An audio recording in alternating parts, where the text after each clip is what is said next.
Hi everyone, this is Ida again with Just This and That.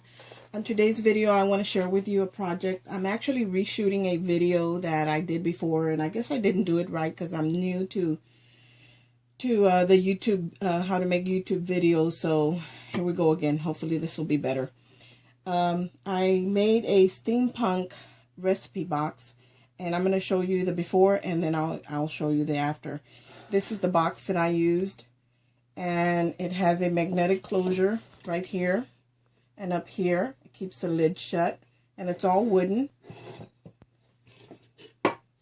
There's the side view, and it is actually a recipe box. This I purchased at AC Moore for about, I think they run about $10, and if you use a coupon, well, you can get it at a better price. But this is the box that I did. So now I'm going to show you what I did with this box. So let me set this aside.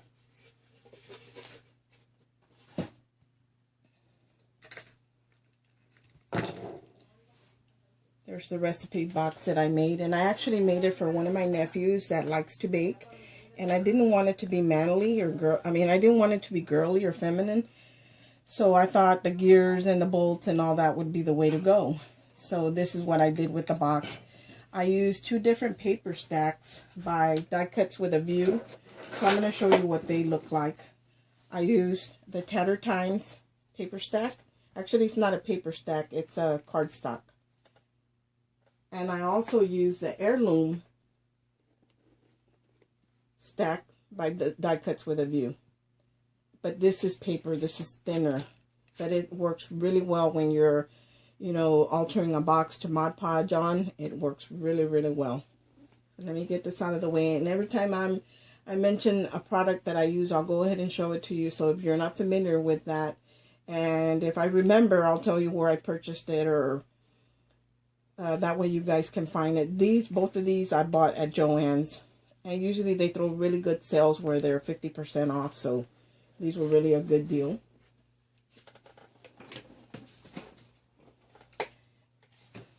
The grungy colored paper came from the Heirloom collection. And all I did was I Mod Podged it on. I smeared the Mod Podge on the actual box. And then I had put the paper on there after I had trimmed it to whatever size I needed. And I Mod Podged it on. And that's what I used, this grungy paper. I didn't have to do anything to it. I didn't have to stain it or anything. It already had this rusty looking color. So I didn't have to do anything. And when I say Mod Podge, this is what I used. And it actually comes in several finishes. This one's a gloss, and you could probably get this even at Walmart. But you can get it at the local hobby stores. And then here's another one that I like to use, which is the same company, but it's a matte finish. And then they have an antique, so they have different finishes. And these you can purchase them at Walmart or any craft stores.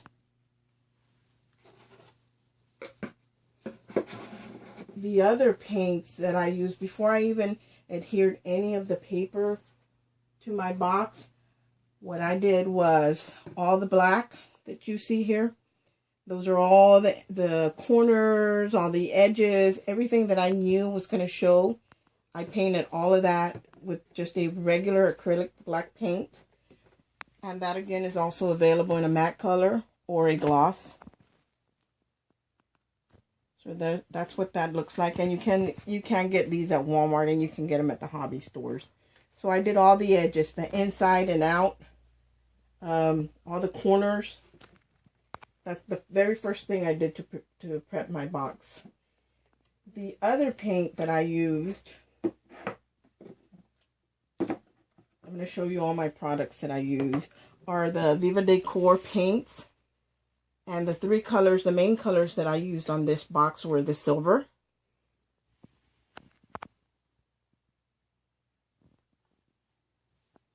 I used the gold color, and I used the copper.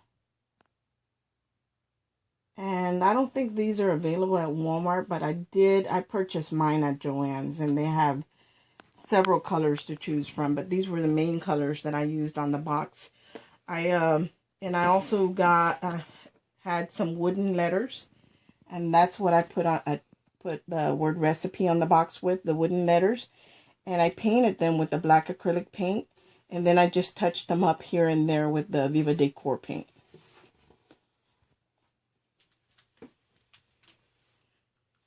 The gear, this gear right here, I don't know if you recognize what that is. This is actually a working gear. You can turn it around. It doesn't serve a purpose. What that is, I don't know if you recognize it, but I ran out of one of my tape dispensers. And the gears that you see in here, that's what this big gear is this one right here. And then the smaller one is actually underneath all these other gears that I adhered. These gears, I think, are by Spare Parts, and I believe I purchased those at Hobby Lobby. And but Tim Holtz does have some, and I'll show you what they look like. So if you can't find the Spare Parts one, you can purchase these at Joann's, and these are by Tim Holtz.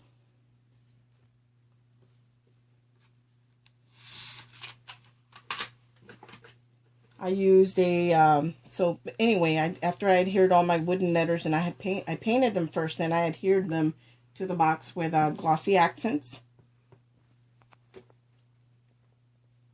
And this you can get in any craft store again.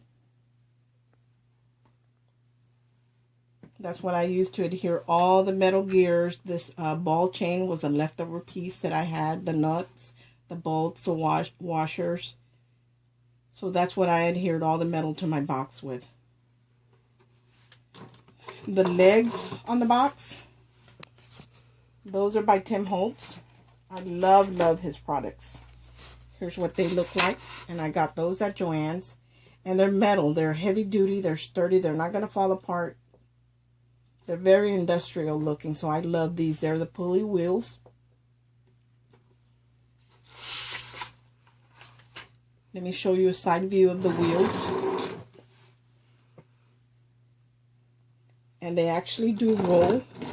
They're working wheels. So I think that's pretty cool. On the side, again, I stayed with the same grungy paper from the heirloom stack that I did on the front. I did the same thing on the side. Same thing on the back. I didn't add anything else but the paper. On the other side, I didn't want the lid, when you open the lid, I didn't want it to fall all the way back. So I used a, I found a chain, and I wanted it to be bulky because I wanted it to be manly. So I found this chain at AC Moore, and it's a seasonal item, so you probably won't be able to find it anymore. And it was for Christmas, so the only thing that came on it was this big oval tag. It says to and from, and I had my daughter stamp it for me, and it's pretty thick, so the stamping didn't work very well. But if you have a Dremel or some type of engraving tool, that is better for this. I'm okay with it being dinged up because that's what I'm going for, but if you don't, you know, I suggest that you engrave it. And then I'll show you what that chain looked like. There it is right there. And again, I purchased this, so if your local AC Moore still has it, you know, this is a great chain. It's really sturdy. And what I did was, just with some jump rings, I attached different sizes and gears, different colors, just to bring out the colors that were in the paper. And I used eye hooks. That's what these look like. And those are by Tim Holtz as well. And I attach one to the base of the box, to the bottom part of the box, and then another one to the lid. So when I open the box, it keeps it from falling all the way back. And I really like the chunky look on the chains. So this again is an easel style box. So I'm going to show you the inside, then I'll show you the easel part. I finished it all on the inside. I don't know if you can get a good view there because of the lighting. So I Mod Podged the paper first to apply it to the box, and then after it dried, so it wouldn't bubble up, I made sure to wait a few minutes for it to dry. And then after I was done and it was dry, I went ahead again and used the Mod Podge to seal it. So it's got a high sheen. So if you get anything on there, you can wipe it and you're not going to ruin it because it's, you know, it's sealed. So let me show you the easel part. On the easel part of the box, I actually attached a couple of gears right here on this inside lip. And underneath the paper here on either side, there's actually a magnet underneath. So whenever it's closed down, it's not going to flop open because the magnet keeps it in place. So it's not going anywhere unless you open it. I did the same thing on the back, but I only put one in the center. So to open this up, just pull the tab up, and it has a gear there, and it has a magnet underneath the paper here. And I did the same thing over here. There's a couple of magnets in here, and then the washers. So that way I only had to use, instead of using a magnet here and a magnet there, all I needed was one magnet here and then the little metal piece gear there. And that holds the easel part in place. Let me turn it around. So in order to open this, and what the purpose of the easel is so you don't have to prop up your recipe on anything. You just pick this up, slide it back, and this little piece here in the front, it actually falls in. There's a little lip in there, so that's what holds the easel part up. And to attach your recipes to it,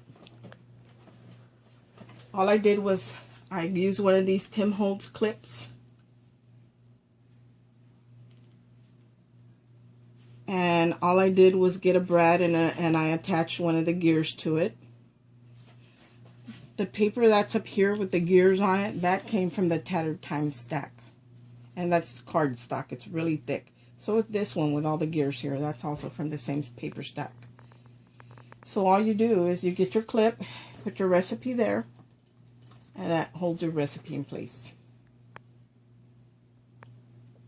And whenever you're not using it and it's closed down, there's actually a magnet there that will hold that in place for you. So when you're not using it, that's where you park it. On the front here, this is just a 3D sticker, and it had a bunch of watch clock faces and some paper gears, and it did have a couple metal gears, brads, and all I did was adhere it with the glossy accents, and then I added metal gears to what they already had going on. I just added more metal gears to it. And then because I wanted to personalize it, right here, I've been playing with wire, so I wrote his name with the wire. I twisted it to personalize it for him. And then I just found a bunch of just different bolts and washers and pieces of chain that, you know, I couldn't use them for anything because they were too short. So again, with the glossy accents, I attached it to the box. Same thing down here. In the front, there's just a regular screw, a nut, a washer, a little piece of chain, and everything, like I said, is attached with glossy accents. And I forgot to mention right here in the front, Bon Appetit, what I did there, that I used, it's called diamond glaze, and I'll show you what that looks like. And I couldn't find that at the craft store, so I actually got that on Amazon. And there wasn't a big price difference between the small bottle and the big bottle. I'm glad that I bought the big bottle because I use it all the time. So what I did was I printed out Bon Appetit, and I put a couple of dots of the diamond glaze. Then I got a marble or a glass cabochon, and I just set it right on top of the glossy accents over the words. Gave it a couple minutes to dry. Then I trimmed it. And after that was dry, I added a couple more drops of the diamond glaze in the back to seal it, and just spread it with my finger. It's not going to hurt you. After that was dried, I used glossy accents, and that's how I attached it here. But I did the other metal gears first, and then I put the glass cabochon on top. So I hope you guys liked my video. Make sure to give me a thumbs up. Please, no thumbs down. Subscribe to me. And you can visit our store at www.justthisandthat.com. If you have any questions, feel free to leave it in the comment section. I'm also going to, on the description part, I'm going to put our web store address there, the link to our store. That way you can just click on that and it'll take you right to our store. Thanks, guys.